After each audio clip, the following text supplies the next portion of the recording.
Welcome, everyone, to another episode of the Indie Deep Dive Podcast, the show where we talk to indie game developers.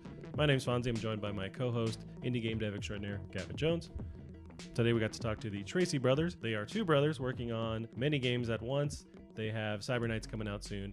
Here's that interview. Thanks for being on with us. I really appreciate it. Yeah, thanks for having us. Awesome. So we wanted to kind of delve into just like the behind the scenes stuff and kind of glean some information, some advice on the route you guys have taken, and, to helpful for other developers, but also other gamers to realize just kind of like a little bit of how the sausage is made, and kind of so before they blast off their hot takes on Twitter next time, like they can kind of understand a bit more of how things work. But we have, so my name is Fonzie. We got Gavin Jones here.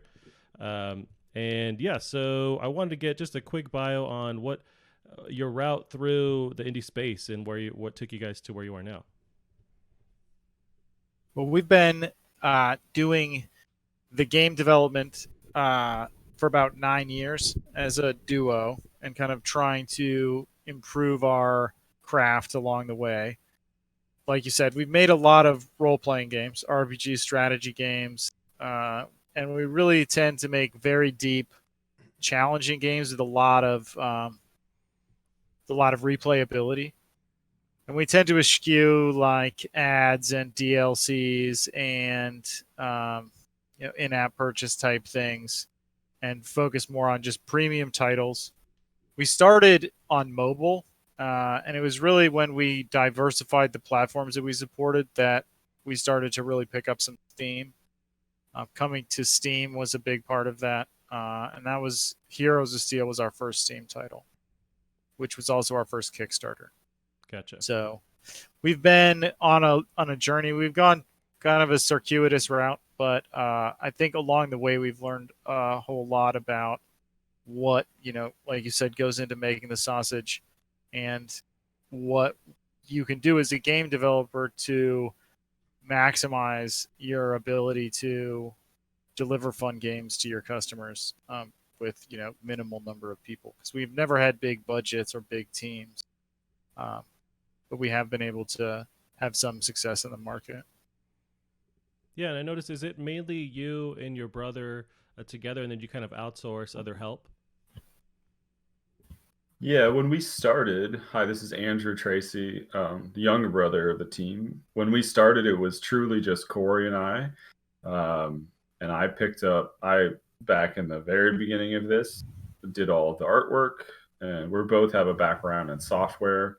So we were doing like the true, grassroots indie thing where you do absolutely everything. Yeah. Yourself. I think at that point, the only thing we weren't doing ourselves was we were buying non-exclusive music for the games and sound effects. So, and as we have grown and had, our games have gotten bigger and more ambitious, I think basically with our sixth title, we actually dragged our youngest brother, Martin, in and made him do artwork for us, Nice. which he was willing to do for a game.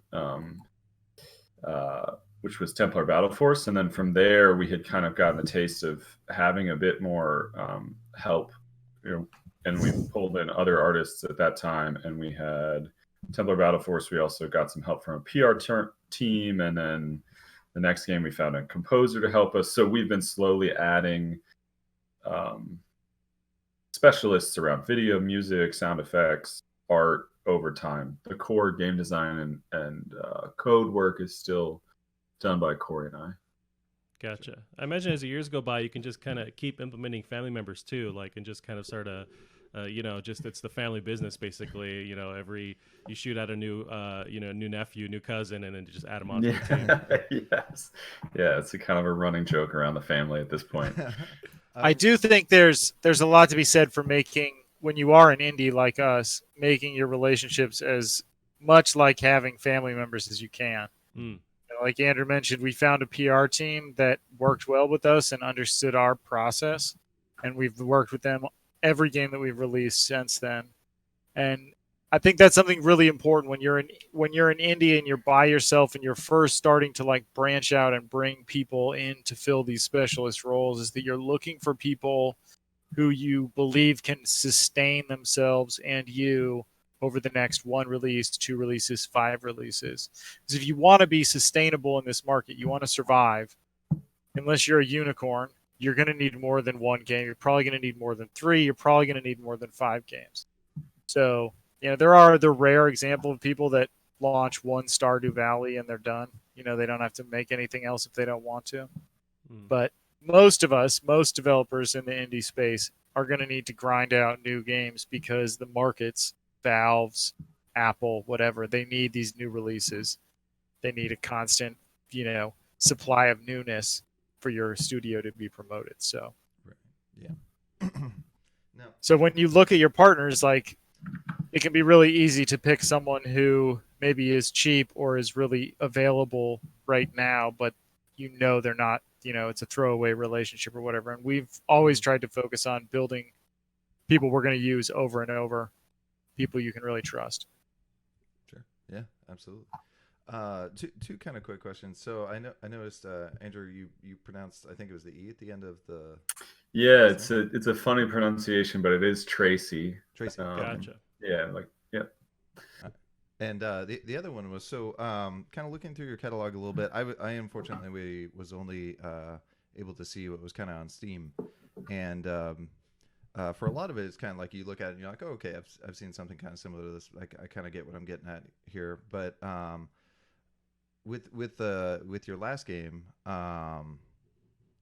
visually and sort of gameplay wise, and it is a gorgeous game, but that one's sort of very kind of new. Like, you can't just look at that and go, oh, this is kind of like this but different, or this but different.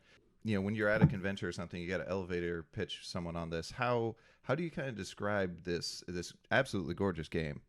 The Star Traders you're talking about? Yeah. Personally, for me, one of the biggest inspirations, I'm a huge fan of Firefly. So there's so many ways to play Star Traders, but one of the ways that I like to pitch it to people who have never heard of it are trying to understand kind of what you would do in this game. If the person knows Firefly, it often resonates really well to say, I don't know if you guys know that, the TV series or the movie. I've never watched it. I've heard it's awesome, but yeah, it's one of the I mean, it is awesome, highly recommended, but it's really this. It's all about you. Mal is the main captain, and this tight group of officers, and all of the crazy stuff they do is they travel the galaxy together. And those relationships and the people they stick together and the losses they face and the friends they make and the enemies who chase them to the end of the galaxy. And that kind of it's a space opera. So I kind of default to that because it is pretty different. There aren't a lot of games doing exactly this kind of thing. So, where it's a lot about not just driving around a spaceship in space, but about the people on it and their story over 50, 60 years and all the trouble they can get into in so many different ways. Sure, absolutely. Gotcha. Especially with that title. Oh, sorry, go for it. And it's honestly, it's a fantastic time to be making it feels like a Firefly-like game, because I feel like there's been a lot with some of the like space trucker sims, or you look at like the big example is I just finished it, Outer Worlds, where it's like people are kind of jonesing for Firefly, but there's nothing to fill the gap. So it feels like we're in a kind of good area for that. So I imagine, has that kind of been with how unique this one is, and just how gorgeous it is. Has this kind of been kind of your biggest kind of success as far as games you've got? And I'm sure you have a fan base, so that kind of helps it propel it forward. But has this kind of been your biggest success so far? Absolutely. Yeah, absolutely. Yeah, Star Traders has been our biggest success. And before that, our biggest success was Templar Battleforce, which is the previous game. Yeah, so we've managed to grow with every game, but this one has definitely delivered a really good start on our next game, which is really how we look at a lot of these games. We're trying to make sure that we can obviously afford a ton of monitors, and then pay the teams that Andrew mentioned, and make sure that our composer and our PR people and the art and the concept artist and all of them have budget to make the next game. Gotcha. I do think it hits a bit on what Cory was saying earlier about developers who might think about the unicorn story or the one hit and go. We've had a our strategy, though I don't know that we set out this way, Cory, in the very beginning, but our strategy early on when we were on like game 2 or 3, I think we realized that the only way we were going to survive was if we had multiple games making revenue at a given time, and that every game was bigger than the last game. So one of the important parts of that is that it sort of is a good mindset that if you can get into that, you're not trying to potentially dream so big. You want a game that you know will make a certain community very happy, and that you'll be able to grow your base, and it demands a level of quality that all the people that played your games before come back and say, this is a Trese Brothers game. Man, I love this game. It's this deep. It's this replayable. They update it like there's 40 of them on the team, and I've got to stick around to see what they're going to do next. So I think it's just a kind of a way of trying to go about it, that you want everyone to be a little bit bigger. And for those of us indies who have kind of, climbed the ladder by putting out a lot of games, I don't know what I'm trying to say. Well, but I find that interesting, the idea of not biting off more than you can chew. Apparently, or I assume that a lot of people want to come out of the gate with an awesome kind of like something that's super different, super innovative, but to really, survive and to make sure that you actually can build, a voice and a vision, you do have to put out something that is, has a release date, has a finish point. And so that is something that's a big idea that I think a lot of people are missing, where it's like trying to kind of shrink down what your idea is so that you can start putting something out and start to grow over years. Yeah, I think it's really critical. Go for it, Cory. You won't get any players to play your game until it's released, right? So you've got to, like you said, you've got to have something out there to build a community around. Yeah. And if your plan is to, I'm going to release it in 5 years, it'll be the best, it'll be the perfect game, you won't have players in the meantime. You won't have anybody telling you what's actually fun. Andrew and I lean really heavily on our alpha teams, people that are playing the game before it even goes into early access and telling us, hey, this part isn't fun, this part's really fun. We watch what parts people really fixate on and play a ton of, and we try and make sure that there's a lot of that in the game. And that was really successful with Star Traders. Just kind of iterating that kernel of fun with people who are actually playing it. And that lets you really get people who are members of your community to really buy into the core of the game and give you a lot of great feedback, because they know that you're able to take their input very seriously. And they're really part of the creation process almost, because you're relying on them to give you the feedback to actually, kind of drive a lot of the mechanics and how they function together, I imagine. Absolutely, yeah. That's I'm curious too, with that kind of on that subject, how do you manage outside influence of like other titles releasing? How do you manage wanting to have your own creative vision, but yet still wanting to make something that is, sellable or profitable? Like, how are you kind of balancing those things? Good question. Because I imagine you don't have too much influence from the outside, but you still want to be on the trend. Yep, and you certainly want to make sure there's a lot of value in looking at how other games have approached challenging problems and learning from that, and how to do things that people can. There's a lot of talk about intuitiveness in games, and a lot of what that means is just that I've sort of seen something close enough to this before that it makes a ton of sense. When I look at your screen, oh, cool, I've played a game that's not that far from this, and I can play it. So I think there's a lot of value in learning from the market, but also from the players. In both cases, the really critical thing is to find that fine line between doing what the outside forces are, be that our community or other games are pushing, and what we know our kind of vision there. I mean, when we work very closely with the community, but we have to be really careful not to listen to certain voices or to mediate and understand or translate. It's, I don't know if it's Steve Jobs or somebody, that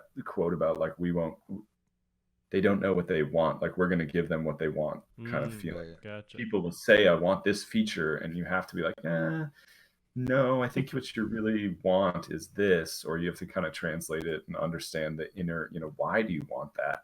what do you know, 3 levels deep, you can find maybe the actual root of where you can improve the game. So there's a lot of listening and watching, but then making sure that it fits within the larger vision. I think it would be all too easy to watch the larger market and be like, ooh, somebody just did X. We better shove that into our game. And in some ways, you're kind of, ruining or watering down or damaging your game by just pulling in things that don't really fit in the cohesive whole. Like, we're the champions of making sure the whole thing, all the balance, all the story, all works together in a way that really makes sense to somebody who's never touched it before. So I think there's a real balancing act there. Yeah, and that's always such a tricky thing too. Like listening to the community feedback and being like, do I give them exactly what they asked for, or do I stick with my creative vision, or there's a reason I did this specific thing, and it may feel like, it's like people say with like Death Stranding, it's like the first part of the game is meant not to be enjoyable, and that's supposed to enhance the second part. Well, it's like, well, that's a You're trusting that they're willing to hang on for right. moment, yeah. That's or something like that. So something I think you guys do that's I think it sounds to me like you guys have one of the best skills in game development that really a lot of people eludes so many people, which is finishing. And you said you guys both come from an engineering background.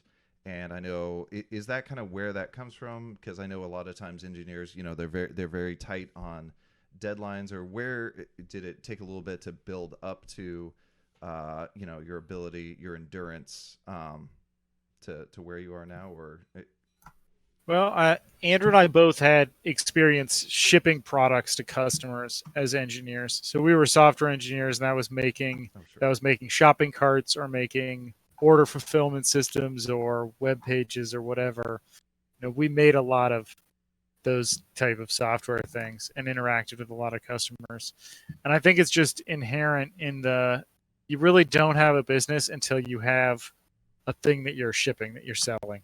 right. That first contact with the customer is really where it all starts, because it all revolves around people buying the game. So until people are doing that, or using the web page or whatever, you really don't know very much about what you have.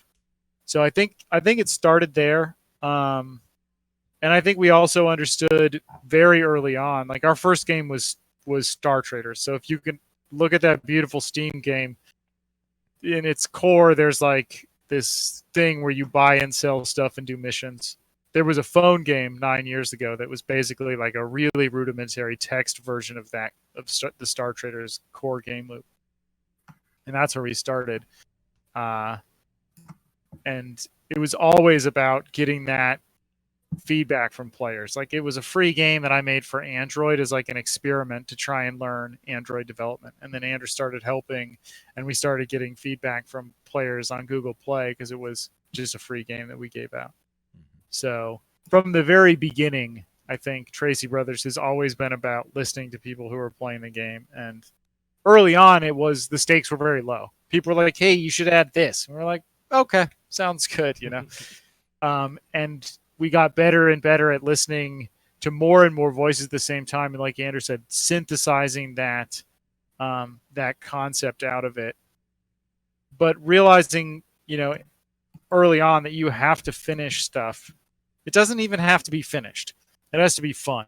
You have to get it to be really fun and give it to people, and then they will help you tell you, what else needs to be finished. And as we've gone along, we've gotten better at getting closer to finished before we release the game. Some of our very early titles came out quite unfinished. And our community was more forgiving. It was smaller at the time. And the games were lower stakes, and we had lower expectations. And as expectations have grown, we've gotten better and better at polishing, is what we call it. So some of our early titles didn't have music when they launched. Now we would never launch a game without like a soundtrack and a sound design. And so that's always an easy one to forget, because like you've been playing your game for so long, and even if like you did have music in, half the time you're going to be playing with it muted anyway. So it's like absolutely. You're like, oh, I forgot. even still. Yeah, I mean, the first time people were like, "You should add a soundtrack." We are like, "I guess." Like some video games have a soundtrack. You want one of those? Okay, And we've learned a lot. Like we knew, the engineering stuff has always been probably our strongest suit, and we've learned a lot about the customer service and about how to use the market's resources and stuff along the way. And we try and talk to other developers about that as much as we can, just because it is, everyone comes into this with different strong suits. Some people are really good at the art, some people are really good at the programming, some people are really good at the design. But we're all struggling to figure out how to finish, ship product, and get people to actually play it. And it's sad, but there's a lot of really good games on Steam that just didn't get played for whatever reason.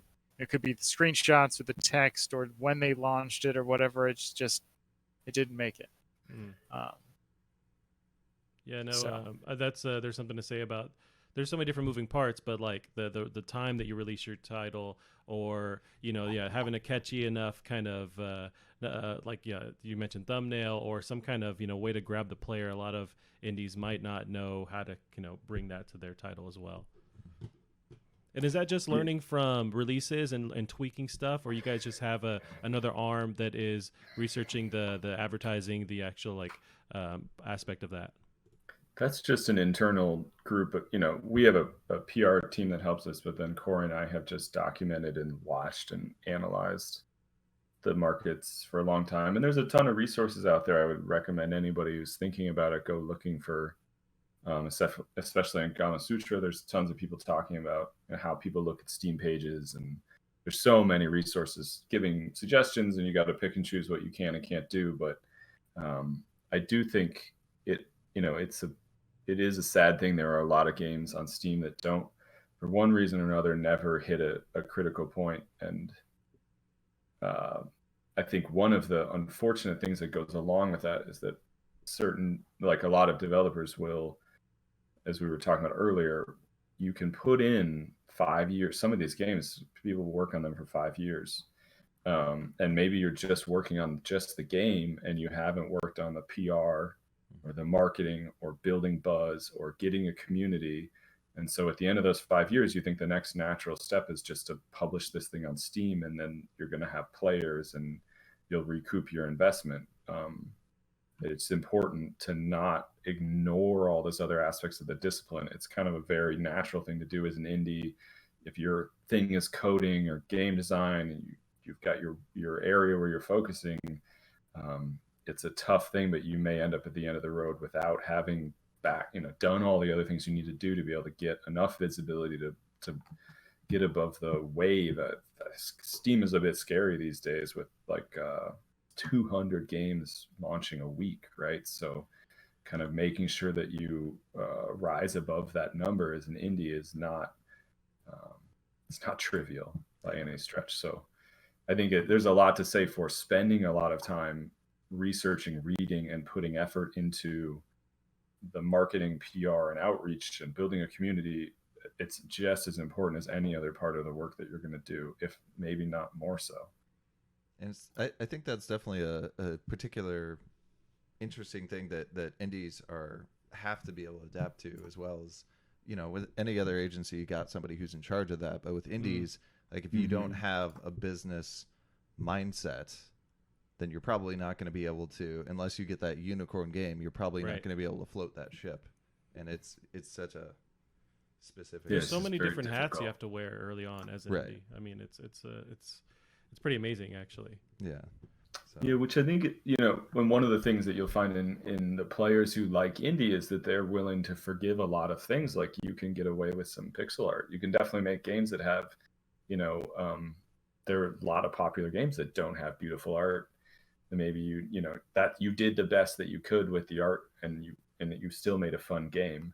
But in the marketing and business side of things, it's the razor's a little sharper. Your ability to kind of flop on not having successfully done those part of the prep, the market's a little less forgiving than whether or not you have hand drawn art or not. Right. Yeah. That reminds me too, with launching on Steam, and you mentioned kind of the sea of other titles that might release around you. Is there anything would you have any advice on? Is it the best route to stick with the biggest dog, say with like a Steam, or is there something to say for kind of looking out at those competitive platforms, like say an Epic, or there's good old games like.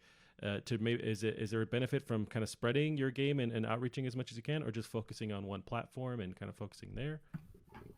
Well, we tend to look at it as a factor of how much time you can spend to do something well. You can do 3 things really well or 9 things sort of. As an example, and we tend to really try to focus on doing a few things really well. So we do Steam, Google Play, and iOS. But I think also you have to keep in mind, every business is different, and you got to go where your players are. So if I was an indie developer and Epic offered me to fund something, I might think about it. Gotcha. But I think from a perspective of like, I'm a small indie developer trying to make it, you don't want to focus too much on one thing. You don't want to say, I'm going to do only iOS. You'll get killed, right? Okay. Unless you have a unicorn game. So you're a regular indie developer without a unicorn game. If you say, I'm going to do just iOS, or I'm only going to do Steam, you're putting yourself at higher risk, right? So you want to do a few things. Maybe like what we do is Steam, Google, and iOS. So we've got 3 markets we focus on. And we don't try and go too far outside of that unless we have a really good business reason to do so. Gotcha. Now, something I saw that you do is you do development live on Twitch, Yeah. which I know can be interesting. Are you doing this kind of every day of the week, or is this just select days you... Yeah, select days, a couple days a week. Right. There's obviously a lot of stuff that you can't show. Like, I can't do any of the development on the next game on Twitch because it's all top secret, and I don't want to argue with people about the hideous gray box that represents the thingamajig. People be like, what's that? You have to explain, hold on, it's placeholder. None of this is indicative of the final product or whatever. But with an existing game like Star Traders, I think it's really fun. I play the game. We can recreate bugs if people have found issues. We're very transparent about the process. Yeah. People send me saved games from their play, and we go over, we occasionally do like saved game reviews, where we look at different people's games and we kind of metacrafting with the developer or whatever. Because like Star Traders and our previous titles have all had there's a lot of build crafting. So what if I combine these 7 options in this ratio? Like, I think it's the strongest combat, and we can talk about why it's good or why it's bad. I think that's a great avenue for developers to interact with their community around the game. I think Twitch is really, really interesting. And I think developers, especially indie developers, get really frustrated because they can't find people to stream their game. And I think they can also look at Twitch as a way to build community and help their community see them as just like a regular person, regular guy or gal making a game, rather than, because I think that's one of the things, like Andrew said, people will forgive you a lot if you're an indie developer and they know your heart's in the right place and you're doing your best. And yeah, you're not EA or you're not whoever, you don't have 50 people working on your engine.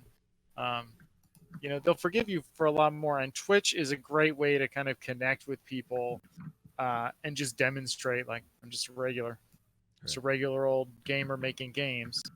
So I think that's a really interesting aspect of Twitch outreach, beyond just trying to get influencers to play your game, which is very hard. Because like Andrew said, there's a bazillion games on Steam, and everybody's trying to get the same 50 people to play them. So.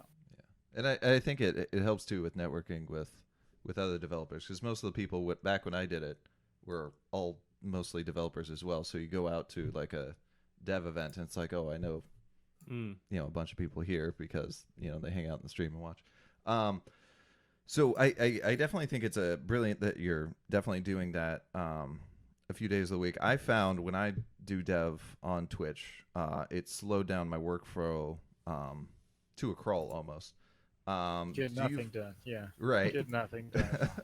Do you find that because of the slowness, do you find on your days where you're not streaming that you have to work that much harder, or do you kind of have some sort of workflow around the fact that you're going to have these days of the week where you're not getting very much done and it's just kind of community management? Yeah, we chalk it up to community management. It kind of depends on where we are in the process. Pre-release, release support. Right now we're back in pre-release, so working on the next game. I think Twitch definitely slows me down. Like, I just write those 2 hours off completely. Like, I'll get no actual coding done. Sometimes it's a little different. Like, sometimes we'll do content generation with Twitch, which is then like a big spike in productivity if I can find it. Like, there's these little things that characters say in the game. We call them barks. But it's like you're a spice addict, so you say, "I'd really like some spice," and it shows up on the screen. And there's all these traits, like you're a brute, you're fearless, you have a death wish, you're addicted to spice, or whatever that your characters can get. And the barks are all like these little one-liner quips. A ton of those are written in Twitch chat, where I just sit there and I'm like, all right, what would somebody with a death wish say? And like a couple of random people spout something out, and I'm like, oh, that one's great. And you edit it and put it in the game. So those have been really productive times, and using, trying to find things that work well on Twitch. But normally it's not productive at all. But it's really fun for the community members to see the game in action and see it, and there's humorous moments where people send in save games and you're like, how is this possible that but like, how did you do this? So I think there's a lot of give and take, but from an actual work standpoint, I think it's a little. Gotcha. I'm curious too with you guys having so many games under your belt and being in the scene for so long. I want to say it's a good at least 10 years, it seems like, right, with you guys producing titles and working in this indie game scene. With that time under your belt, what have you seen change in that indie space? Going from when you guys started to now. Well, it has been about 10 years. A couple of big things we've seen is just for us, we've lived through the era of Steam Greenlight. I think when we put our first game on Android, there were very, very few actual games on there compared to now. So we started at a time when sort of mobile gaming wasn't that inundated, and we got our first couple of games on Steam through the Greenlight process, which had a similar timing, that there was really a wall up as to what was coming into Steam, and they were letting in a couple games a month, but it was such a different process. Took a lot of time and a lot of effort to get through the Greenlight process, but when you did, you kind of got into the walled garden, and it was just, I don't think it guaranteed you a huge amount of sales, but it helped you get a little bit of visibility. I don't know, Cory, that's interesting. What would you say? And those are the market changes, not so much the indie changes. Also challenges that don't exist anymore either. I think one of the things that's really interesting, when we started, Unity was really expensive, and Unreal, I think they wanted $50,000 just to like talk about licensing thing. Gotcha. Like, you had to put down these insane deposits. We like built our own engines, and we didn't use much middleware. So I think that's one challenge that's really been dramatically reduced. The barrier to entry into the actual technical space, getting an engine, Unreal, Lumberyard. My God, did you just bring up Lumberyard? I don't know. Is it dead like Amazon's thingamajig? I haven't thought about Lumberyard in so long. Yeah. So, I mean, the barrier there is like way lower, right? Like, we haven't thought about it in a while, but Amazon did just like give away a game engine. They're like, hey, here's this thing. You can make games and use AWS, and multiplayer servers take like 3 lines of code, and it's awesome. That is a huge sea change. And like Andrew said, the barrier to entry on the markets is down as well. You can get onto Steam for, I don't know, a couple $100 or something. So that's a big change. I think that's made it both easier and harder to finish games, right? You can say, I'm going to finish this game. I'm going to take X amount of time to do it. Here's the features I want to have. But it's very easy to get distracted. Like, ooh, I can integrate Havoc, like bullet physics for like, it's free. I'll use that. People can get pulled in all these different directions with these engines, and it makes it harder to finish games sometimes. Which is, it's important, as an indie to stay really true to your vision and not let the shiny objects, technology stuff distract you. When Andrew and I were making our first couple of games, there wasn't anything to distract us. Like, we were like, well, we can't afford that or that or that. So we're going to have to make our own. It'll have to be cheap because we don't have much time, Gotcha. So I think it's a double-edged sword for indies. The barrier to entry to get an engine and get technology and get access to the market is much lower. But there's also a lot of distractions out there that can make it harder to actually get something done. I imagine more competition now too because you have a bigger pool and It does kind of help though that these engines are in much better shape than they were, like you said, 10 years ago. Like Unity was, I know we were all pretty excited about it when it first kind of came out, but it was also a little bit of a dumpster fire. Gotcha. And now it is substantially less dumpster fire.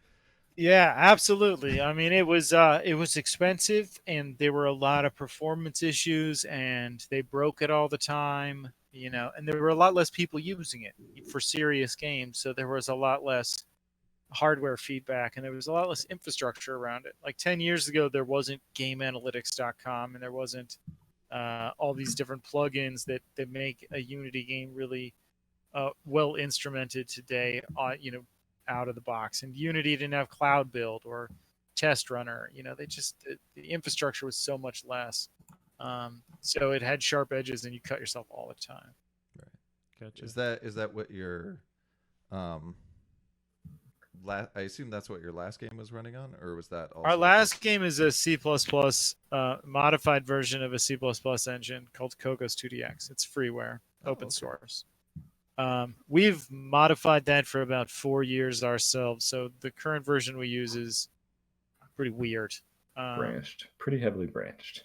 Let's say pretty heavily branched, partially rewritten to suit our needs. But we are using Unity for our next game. So we're hoping that it's not shiny object syndrome, but but we did. Like you said, we've been watching Unity for 10 years. We considered going with it. Obviously, then it was too expensive. 5 years ago, it was still not quite, we thought, mature enough on mobile to support what we wanted to do with it. We looked at it this year, the 2017 build, and their roadmap for the 2019 release seems really strong. The tools have really improved. So we're using Unity for our next game. Pretty excited about it. It opens up a lot of doors, but it's also very scary. Yeah, right. I'd be kind of curious with your background in C. I assume since you currently using a C++ engine for your last, sounds like, few games, I take it that's your background is more in C++. My background's actually like C#. Oh, okay. Cory's like, welcome home. He's very happy to be back in Unity. I was actually quite happy to be back in C#. I worked with .NET from basically V1 in the enterprise. So yeah, that's interesting that you went from like the easier language and then just jumped into the harder of the two. Yeah, well, it was a bumpy ride. There were times where I'm sure Andrew will tell you I made up whole new swear words, like didn't even exist before I encountered these bugs. Right. But it was really exciting. We were both learning. Andrew was learning how to make artwork. I was learning to do C++. We were both learning about making games. So I think that's one of the really exciting things about working as an indie developer is if you are, if you're making games and releasing them, you are also learning. Just like every game, you are learning so much, like hand over fist, just like drinking from a fire hose sometimes. But the learning opportunities there are just staggering. Yeah. So yeah, I got to learn C++. Andrew is now doing art direction. So it's been a really exciting journey. But like I am excited to see what we can do with Unity. I think, and I'm really happy to be back in C#. Honestly. Having the memory managed for you again. That's always... Yep. Little scary Full though. circle. Yeah, full circle. Now I'm a lot more suspicious of the garbage collector than I used to Right. be. I used to really trust it. Now I look at it kind of sideways, like. But Can I it's trust you you know to not garbage collect during a really important cutscene or something? Kill the yeah moment. yeah. Exactly. I actually, I'd be curious if you, because of the doing with the C++, did you almost give some more credence to like Unreal, because that is, they're using C++ for their coding language. I don't know if that was very considered. Yeah, I looked at Unreal. We looked at Unreal quite a bit. We also looked at Godot, which is another engine, and we did some comparisons about what we thought we were going to be able to do on mobile, and what we thought we were going to be able to do in the development process. I think one of the things we really wanted to be on very strong footing when moving to a new engine, and I think my C# is stronger than my C++. That was a big swing vote for Unity. I think that while we've been doing C++ for 5 years, it's been C++ not in Unreal. And Unreal is C++, but it's not STL really. It's its own thing. And I think that was maybe part of the decision factor. And also, I really like the Unity tools. The tooling is really nice. It's similar to a Microsoft product called BizTalk, which I used a lot. It uses a similar architecture in the background for its editing facilities and like workflow definitions. So we looked at Unreal, we looked at Godot as well. We were really trying to make the right decision for the game we want to make. I hope we picked the right one. I'm curious too. You mentioned earlier. So one of your previous titles was kickstarted. It sounds like, and you're prepping your next title, Cyber Knights, for a Kickstarter coming down the line as well. For other indie devs, I imagine there's some that think, oh, I can just kind of have a concept and then I'll throw it on Kickstarter. What should a lot of people, look forward to? What kind of hurdles should they kind of get prepared for when getting a title ready to present on Kickstarter? Well, the Kickstarter requirements have changed a little bit as well. They've tightened it up, right? There have been some high-profile sort of rip-offs on Kickstarter, and as a result, Kickstarter is really increasingly focused on making sure that the projects that go on there are realistic. And Kickstarter today has no, they don't delay if they think the project is not viable. They will remove it. We've seen that with a couple. What was that game, Andrew? I forget what it was called. Raw. Yeah. They were like, we're going to make fully funded. In fact, like multiple times overfunded, and they took it down. Oh yeah. It was just so. I mean, it was. If you go look at it, it was an obvious scam. There was no possible way they were going to make this. I would say one of the things that they had done very poorly. I don't know where they were coming up with people pledging, but pledging can be anyway. It was all asset store stuff. So I think one of the things that you want to think about when you're trying to make a Kickstarter was that you really want to show what you're going to do differently, what you're going to create that is special, what's your vision on this genre or type of game or whatever. And I think sometimes you'll see people showing up with sort of assets that are clearly shared with other people and stuff like that. And you definitely want to make sure that showing up with just an idea is not going to be it. Maybe you set a low funding goal and you might fund, but it's not going to help you maximize your success. You want to make sure that you put enough time into this to really show whatever art you can scrape together, really try to explain yourself and put some more extra effort into it. I think as Kickstarter has matured on all, not just games, but across the board, people expect more and more and more details and believability in a project. And the willingness to fund something that looks shaky has reduced over time. So, take your time and really prepare. And we often find this with games. We have to very often stop ourselves. We have set some date in our own heads. We're going to do this on such and such a day. We're going to launch the game, and we'll be couple of weeks short of that, and we'll say, you know, we only get to do this one time, so that's why we didn't tell anybody the date. Push the date back 2 months, you know.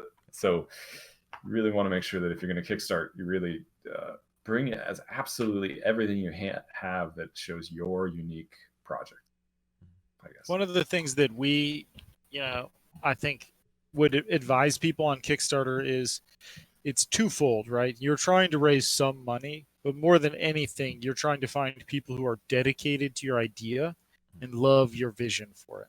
So you want to be as upfront as possible about what you love about the idea and what the vision for it is, because the money can help offset some of the project cost, but the real value is the community members that you can get, because those are people who they haven't played the game yet. They only saw your idea as you presented it, and they're already bought in. So those are the people who can run your alpha test. They can tell you what's really fun because they loved the idea you presented. So they'll say, this isn't the idea, or this is really fun. So when you go to Kickstarter, I think it's super important to go with the idea of the campaign, both raising some money and building you a community around the idea. It's one of the few things that you can do without releasing a game that will actually get a community formed. And Kickstarter is really special in that way that it can kickstart the budget, but it really can kickstart the community. It can get a bunch of people in your Discord. It can get people asking you questions about the game, which might yield a much better result on Steam for you ultimately down the road. Yeah, and probably even helping with one of the best forms of marketing, which is word of mouth, because it's like, I put some skin in the game. I helped fund this thing. Like, hey, try and convince your friends to play it. Absolutely, right? I mean, that's a huge part of Kickstarter is, and you'll always ask people to take a look at a game if you have, knowledge of how it was put together, or, you're going to be a lot more likely to talk about it when you were in on the ground floor than if you just bought it on Steam. The number of people who back something on Kickstarter and then talk about it to other people is much higher than, I picked it up 30% off on Steam. So it's a crucial way to get exposure to people. And I think there's also a lot of people who back on Kickstarter that are very integrated with other communities. I back a lot of board games. I'm on Board Game Geek, blah, blah, blah. So you got that, what's it, Tapestry then? You got... I don't have Tapestry, but I have a big old stack of Kickstarter board games. And that, just as an example, if I like a board game, I have a ton of places I can go talk about it. I have a gaming group, I'm on Reddit, so people that talk about video games often integrate with, there's a lot of overlap in those communities. You get some really great community members out of it. It's not just a random selection of people. The people that are backing Kickstarter projects are often very passionate about games because they're willing to pay for something before it's even for sale. I think that's an interesting thing too. And I'm only about maybe a year and a half into board games. And one of the things that kind of struck me going into is with video games, kickstarting it used to be everything was getting kickstarted, and now it's certainly a smaller percentage. Someone's doing something for example, with you guys, you're doing the biggest project you've ever done, so yeah, we're getting this kickstarted. But with board games, from my sort of still kind of an outsider perspective, it seems like almost everything's getting kickstarted. From your kind of having more years with this and being both on the inside and the outside of it, what are there sort of more differences that I'm not seeing when looking at the differences between board games and video games on Kickstarter, or is it kind of a similar beast? There's huge differences. Board games are very unique in that there's a well-defined manufacturing process. So Panda Games or one of the other fulfillment houses in China can make board games. They can, if you call them, they will give you a kit on how to lay out all the files. They can sort of walk you through it, and they'll tell you how many you need to get. You need to get 1,500, or we're not going to talk to you. You need to get 3,000 to get this price. Get this price. and they'll proof you stuff for relatively low prices.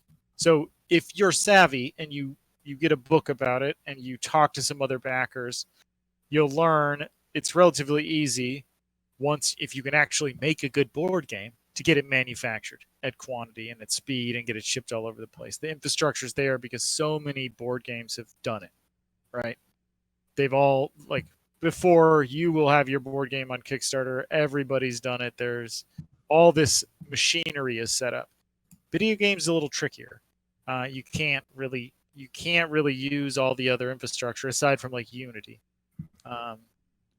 So board games are like, if you're going to make a board game and you don't put it on Kickstarter, it's sort of silly.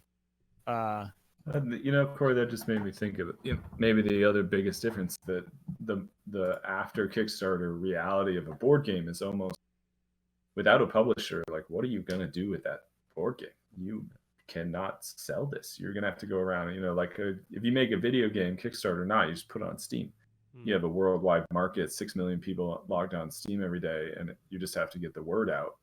The board game, you have to find a publisher or a way to physically distribute this to get that first print of the game done and put out there and prove that somebody wants to buy it.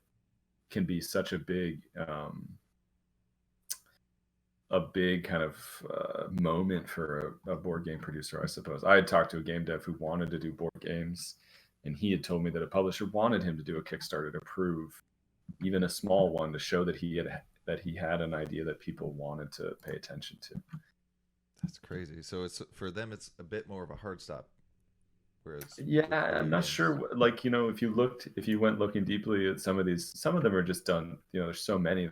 Some of them are done by already established people making board games. But if you really like it's their 16th Kickstarter or something. Yeah, like those people are using it as a pre-order platform. Yeah, but for somebody who's really indie and not ever made a game before, a board game, it's really their first go at it. I wonder, do they have a publisher behind them? Probably varies from person to person, but if you don't have a publisher, then you really have to make all of your sales here and now on the Kickstarter platform, I imagine. You can put them up on your website, but the idea that you're going to sell very many copies off your website is sort of misguided. I would warn you, if you're thinking of going that direction, think twice. Yeah, selling anything on your own website is unless you have a giant standing community, and then you already know what you're doing. Like, that's why you've got to go to the marketplaces, Steam, Kickstarter, whatever, because that's where all the people are. With the Kickstarter kind of bringing in the community, so you guys are in a very good spot where you already have an existing community who I'm sure are very passionate about your games. How is there anything kind of tricky you've noticed with like doing a Kickstarter? You're going to have a whole new swath of people kind of flooding in, kind of getting everyone integrated, and setting up expectations for what how people treat each other in the community. Has there been any sort of bumpy lessons that have been learned or tricks you've got for integrating these new groups? Yeah, well, we have done it a couple of times before. We've never done it in the post-Discord era. So this will be our first, sometime in March we can come back and talk about how we did it on Discord. But it is something you have to worry about. You have a huge, especially if you have an existing community.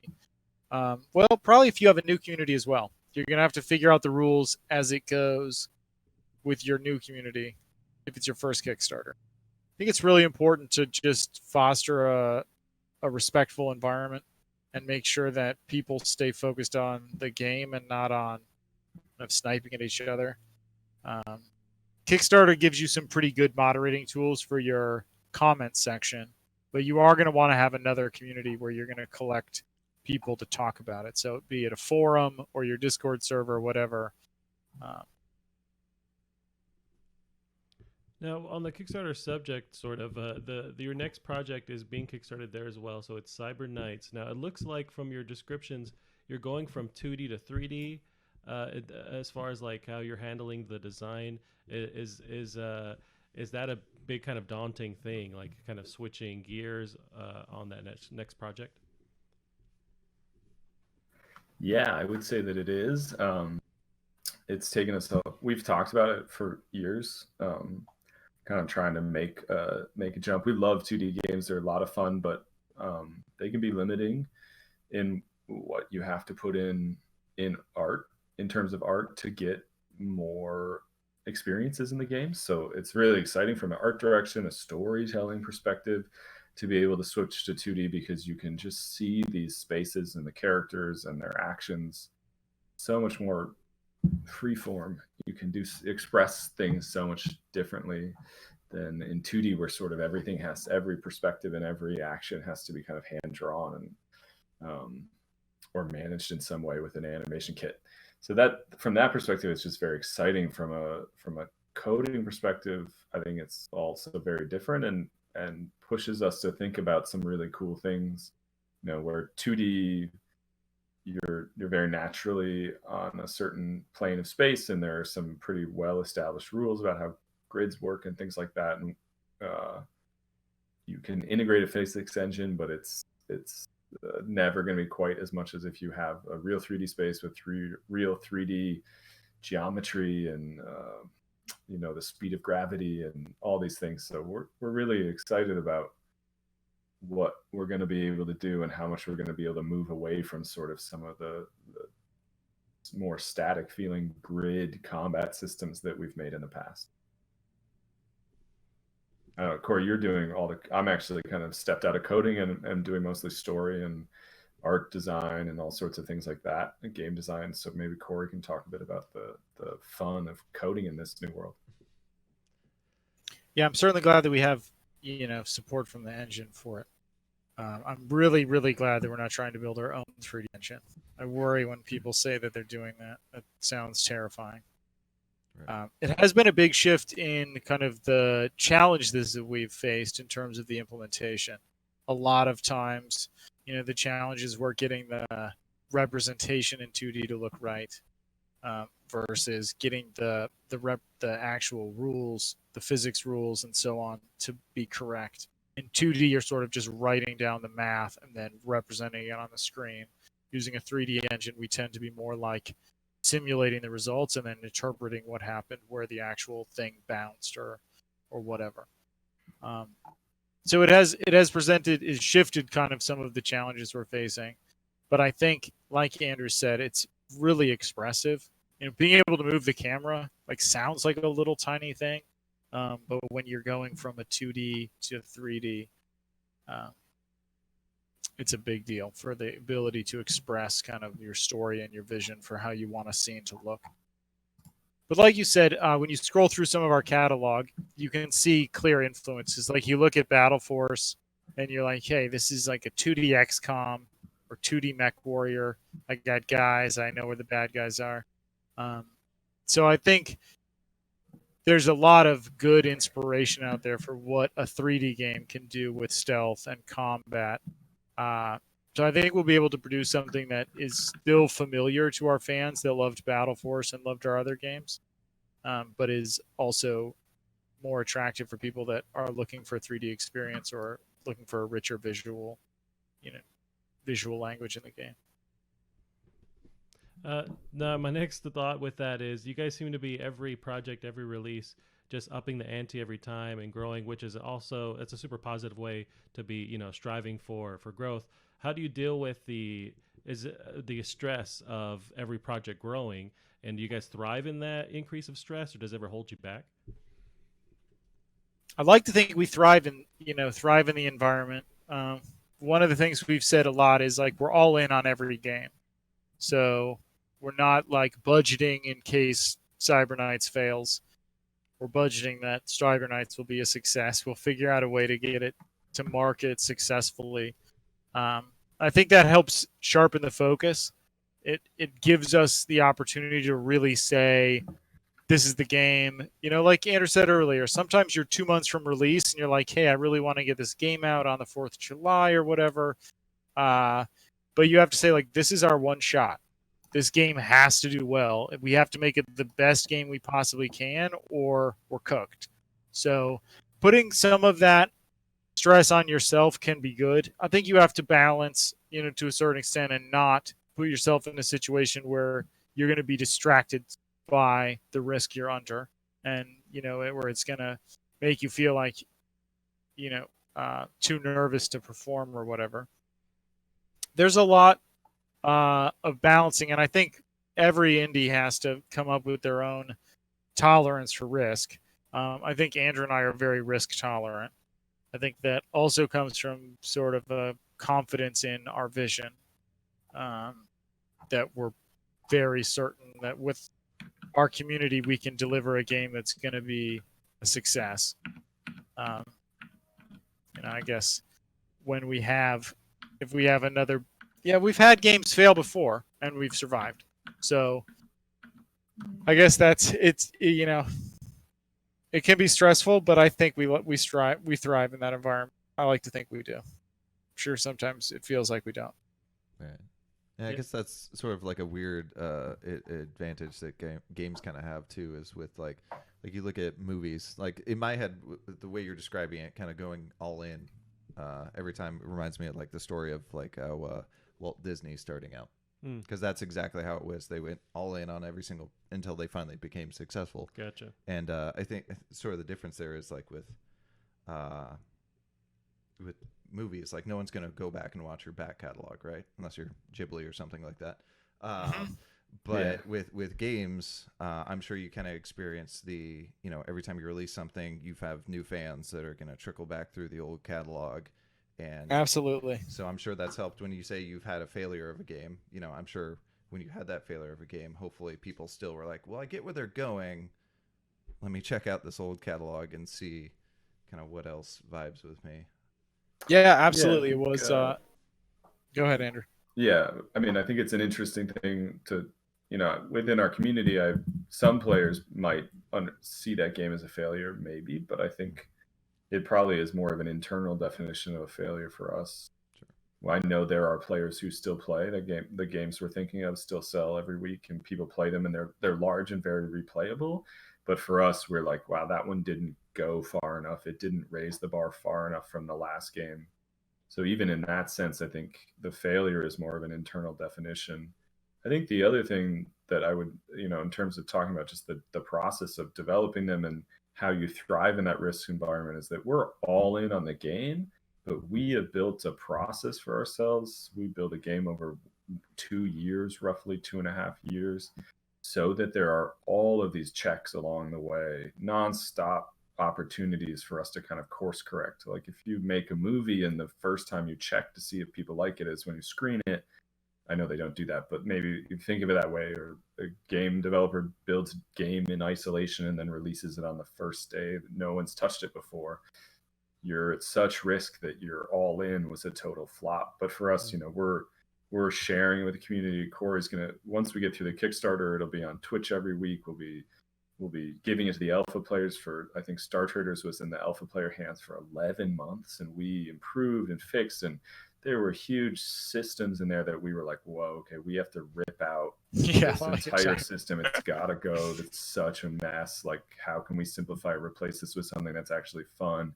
And so we spent 11 months in alpha, and then we launched into early access, and we spent 8 or 9 months in early access, and finally launched the game. I think in early access we did like an update every 2 to 3 days for the game. So we're really into improving, but that doesn't mean like that we're just taking giant leaps game to game. Like we're improving every day, and our entire process is to help us push it constantly so that we don't ever end up at a point where we get blindsided by failure. Like there's no way we're going to release a game, in my opinion, that we don't think is fun, because we've had hundreds, if not thousands of people play it and give us feedback. And if it's failing to get good feedback, most of our games are 4.5 or higher rated on the app stores, and like Star Traders 88% on Steam.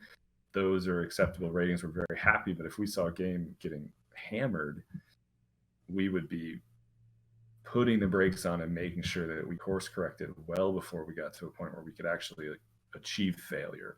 I hope that makes sense.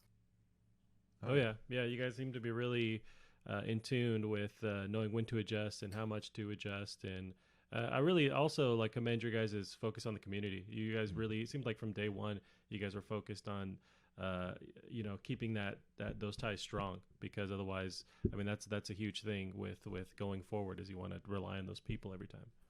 We always say it to them, and I hope they know that it's really true. We would not be where we are today without all of the bright lights in our community that give us encouragement, that have helped us improve the games in so many ways, that financially supported us. I mean, without them, I wouldn't be here. I wouldn't be having as much fun and still wanting to do this every day. So we really love them. It's a big deal.